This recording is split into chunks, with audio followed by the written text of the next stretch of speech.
Hello, my name is Matthew Orr, and I'm going to be giving my presentation on arranged marriages. A happy marriage is about three things: memories of togetherness, forgiveness of mistakes, and a promise to never give up on each other. These are the words of Surabhi Surendra. In the case of Mrs. Surendra, her arranged marriage led to a happily ever after. But this brings up the question: does every arranged marriage provide memories, have forgiveness, and have promises? The definition of arranged marriage given by Merriam-Webster Dictionary is a marriage in which the spouses are chosen for each other by their parents. There is much history behind arranged marriages. They were very popular in early civilizations for many reasons, and many cultures today still revolve around them. Today I will talk about the different types of arranged marriages, their pros and cons, and the differences between forced and arranged marriages. The New World Encyclopedia lists a few common types of arranged marriages. The first one is known as child marriage. This is the name given for an arranged marriage when the parents of small children arrange the marriage when their child is still young. Generally in this marriage, spouses don't meet until the wedding day. The next type of arranged marriage is known as an exchanged marriage. According to the New World Encyclopedia, exchanged marriage is explained as the reciprocal exchange of spouses between two nations, groups, or tribes. The next type of marriage is known as a diplomatic marriage. This is when marriages are arranged for sorts of political reasons, including uniting countries or cities. An example of this is from the Bible. It is when King Solomon married the daughter of Pharaoh, which made Israel's economic advantages possible. The next type is known as a love cum arranged marriage. This is when marriages are arranged with the child's consent. Generally here, the spouses are in love. The next type is known as a modern arranged marriage. These are the marriages we see most commonly today. It is when parents choose several possible mates for their child, and their kids do a form of speed dating. The final type is known as the Pakistani exchange marriage. Now there are two types to this one.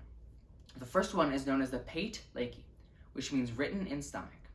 This is when parents arrange their child's marriage before the birth of their child. And the second type is known as the Wada Sada. This means give and take. This is when you must give. In order to marry your son, you must also give your daughter away in marriage.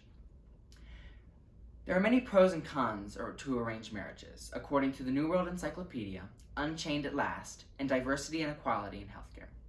The first con is that if either party refuses to marry, they will most likely have the possibility of being shunned or disowned by their family.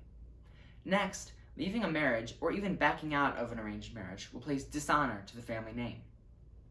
The third and final con is that you don't get to choose who you spend your life with. Someone else gets to make that special decision for you. Now we move over to the pros. The first pro to arranged marriage is that it can resolve conflicts among families, tribes, and clans, and can even cement political alliances. The second pro to arranged marriage is that they are part of many spiritual and cultural backgrounds, which generally leads to spouses wanting an arranged marriage. Finally, the last pro is that the right to say no in arranged marriage is given, though backlash from the family is possible and likely to occur.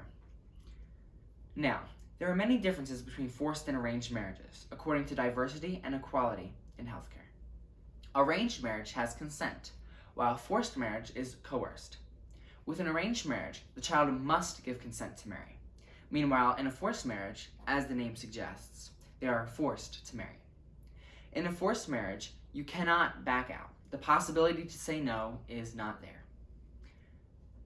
In an arranged marriage, that possibility is there, but you can face backlash from the family and even from your community.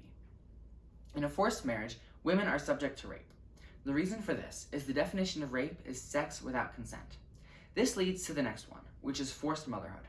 If a woman is being raped, that increases the chance of pregnancy, which could lead to forced motherhood.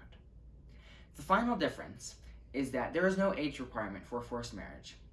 Now the reasoning behind this is because a parent can force their child into a marriage, and that child cannot back out.